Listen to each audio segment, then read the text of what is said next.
I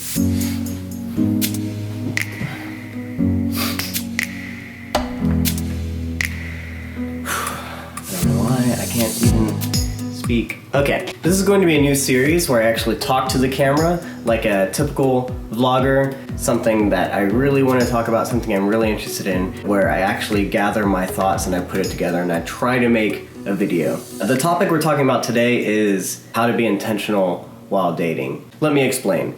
What I mean by being intentional is taking someone out, not like in the, take them out, mafia sense, like I'm going to take you out on a date. So apparently though, seems to be a new concept. I don't know if this is just amongst millennials or if this is kind of a widespread ongoing thing. For all I know, this is not new information, but in my conversations, when I've talked to other people, young guys and girls, a lot of times don't even know where they're at because they don't know whether they're in a relationship or whether they're dating or whether they're just friends. Basically, that's why I want to talk about this. And I want to clearly define some rules and boundaries here that maybe would help you out when it comes to being intentional. Here's a slight disclaimer.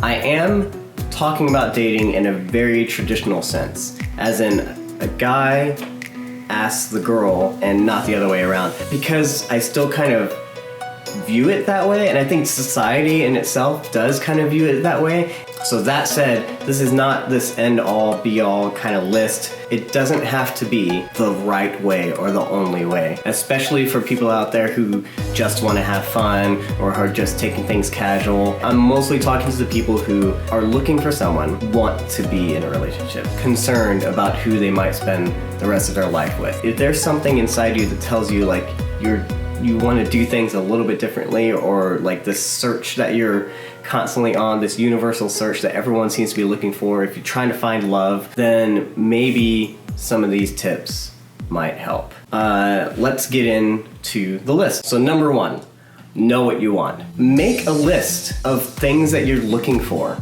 in a person or in a relationship. This can be a pros and cons list if you want, but like a simple list, like actually sit down and just think about it. Write it out. If you don't know what you want, no wonder you're gonna be confused all the time. When you're making this list though, be a little bit flexible. As in, know the difference between an absolute and something that is preferential. It's both about what you believe needs to be in your relationship and then what you believe needs to be in any relationship. And those are gonna be your absolutes. But he has to have brunette hair or blue eyes or must be able to dance well, or those are just preferences. Those are maybe things you might find attractive. If you're just going to like nitpick every single thing and know exactly what the perfect guy is or the perfect girl is, then you're gonna be disappointed. There should only be like a few things that are absolutes. Include your beliefs, those should include your values. In any case, the rest of it, while ideal, is probably just gonna be preferential. This is gonna be one of the only times in this journey that you're going to be thinking solely about yourself. You're both humans, different factors are gonna get involved, and in general, if you're gonna be in a true relationship, you're gonna be thinking a lot about the other person's needs and wants just as much as you're thinking about your own. So it's setting a foundation for everything else. Number 2, leave texting out of it. Texting is a terrible dating mechanic. In the past, I've been able to build whole relationships with girls just by texting.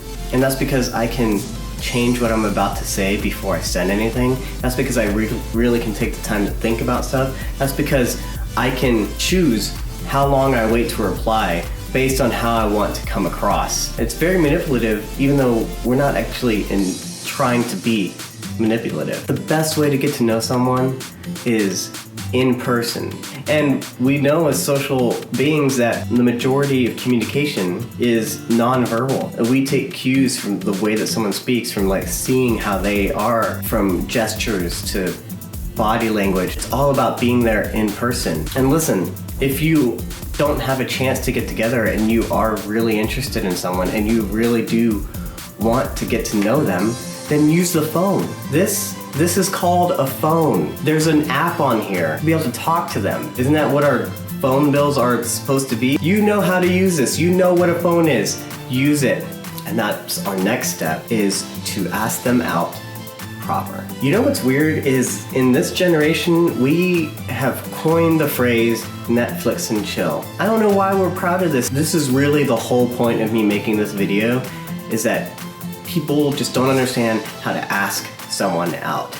If you're using terms like just get together or hang out, that's why we're stuck in these situations where no one knows what the heck is going on. This is where everyone seems to get a little bit scared.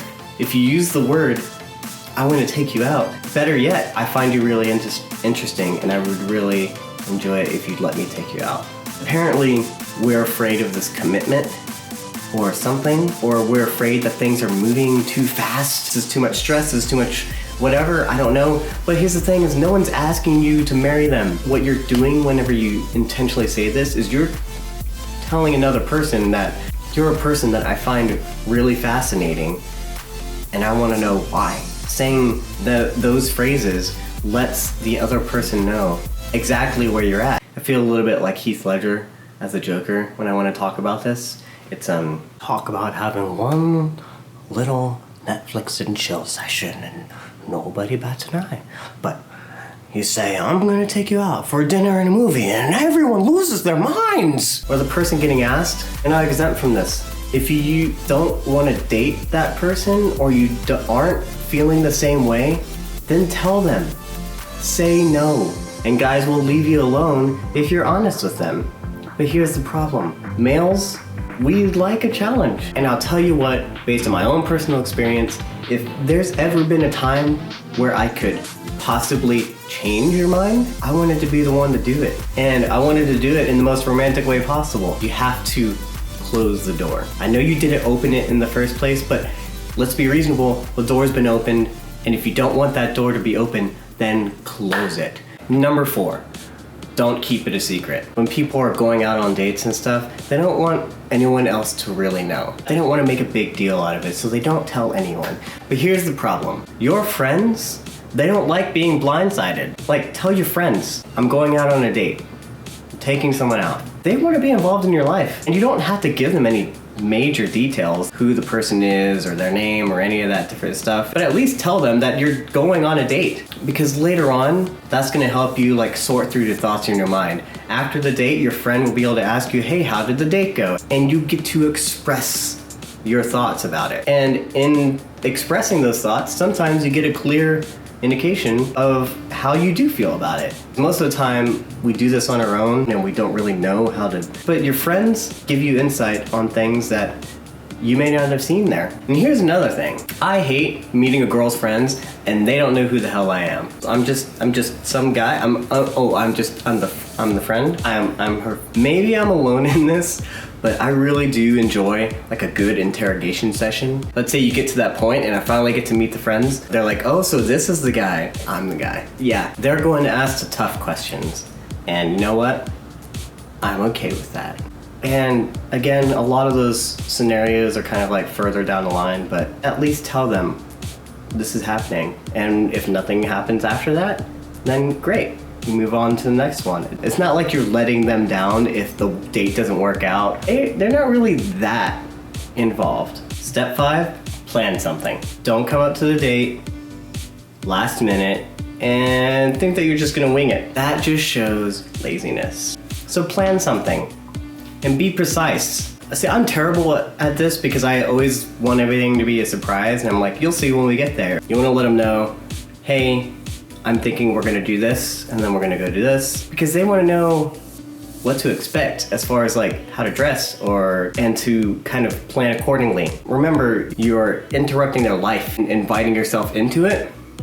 So if you're gonna do that, do it respectfully. Don't be controlling about it. Leave some wiggle room in there for your planning, but just plan like maybe 1 or 2 things that you're gonna do. Dinner and a movie, that's perfectly fine. And all you girls who claim to be spontaneous, then this is a chance for 1, for you to just kind of go with the flow. And then 2, in those times where, you know, we've allowed some wiggle room, that's your chance to suggest something, to bring a little bit of yourself to it, you know, if you want to. And we don't have to, but at least have something planned. And number 6, this one's pretty simple. Just have fun. Be yourself. I know that's cliche, and that's about the only thing I can give you right now. Maybe in another video we'll talk about kind of the logistics of how to handle a date, what to talk about or what not to talk about, the do's and don'ts of things on a date. But for now, the only thing I can tell you is the most cliche thing: be yourself and to have fun.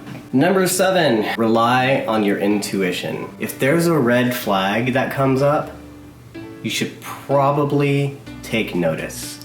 And it doesn't mean that you have to like stop the date there, call attention to it or any of those things, but make a mental note. Don't just overlook it and don't ignore it. If you're gonna be intentional about dating, don't just change your whole list or how you expect things or what you think should be happening just because you want things to go well or just because you want things to work out. And so if your intuition is telling you something, if you're not feeling anything there, then that's fine. But remember, and this is number 8, a date is just a date. This is not a relationship. This is not a commitment. Don't think you have to go out on another date.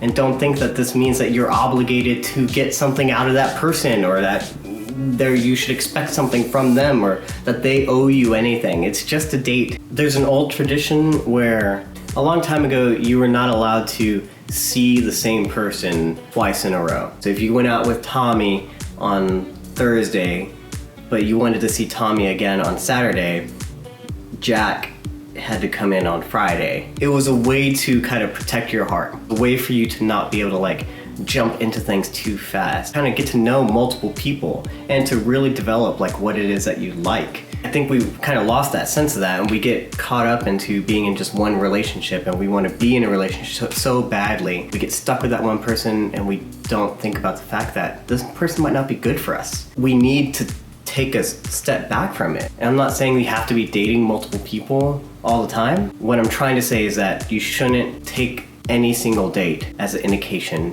of what's going on. I tell people if you're gonna watch a TV show, give it 4 or 5 episodes before you kind of make a judgment whether or not you like it. The same thing with dating. You should at least give them like maybe 1 or 2, maybe 3 chances, you know, before you decide, well, this is something I want or this is something I don't want. So, you know, try and view it. A date is just a date. Number 9, ask questions. It seems like we don't want to have conversations the same way we don't want to go out on dates. Because if you conversate about it, all of a sudden that makes it real or that makes things sweet. The whole reason guys and girls don't know what's going on is because they don't talk to each other. There seems to be this need to not hurt each other's feelings or to be nice. Here's the thing, is dating's not simple. It's messy, it's chaotic, it's crazy that we probably even do it in the first place. But at the end of the day, the people who just want to be nice always end up being worse than if you had just been honest on the out front about what you want or what you're expecting or what you intend. Talk about how you feel about the other person. Talk about what you expect out of the relationship in general, or where do you think the next steps are. So I wrote down like 9 things and I realized I should probably do a 10th thing. So number 10, you are worth getting to know. And that's why all these things, this list of things that I just told you, like that's why you should do it. Because at the end of the day, if you're pursuing relationships and you're pursuing this yearning of wanting to find someone, the whole reason you're doing that is because you want to be loved, and to be known is to be loved. You want to know that you're worth getting to know, that you're worth loving, and you're worth being an intentional for, and you need to stand up for that. Like if you could forget everything else, you should know you are worth pursuing. And that goes for guys and girls. At the end of the day, like I want to know that I matter too. Getting to know you like is the same thing that you also want to get to know me just as well. That's basically what it comes down to whenever I'm talking to someone and giving them advice, is that what they really want is someone that's being intentional with them and that shows them that they are worth knowing as a human being, as a person. And that's what they're searching for. So what do you think? Did you like this video? I had a lot of fun making it and it was a little rough, but this is my first time doing one of these. And I hope to do more. So if you like the video, please like it and subscribe. Just comment below. Did I get anything wrong? Am I off base? Or great information? I don't know. What else do you want to hear? Or do you have any questions? just let me know. Thank you so much for watching, and I hope to do more of these in the future.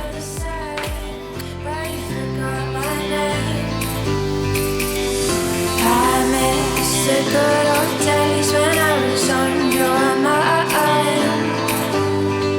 That's where I'm at. I miss the good old days when Do you smell the piercing?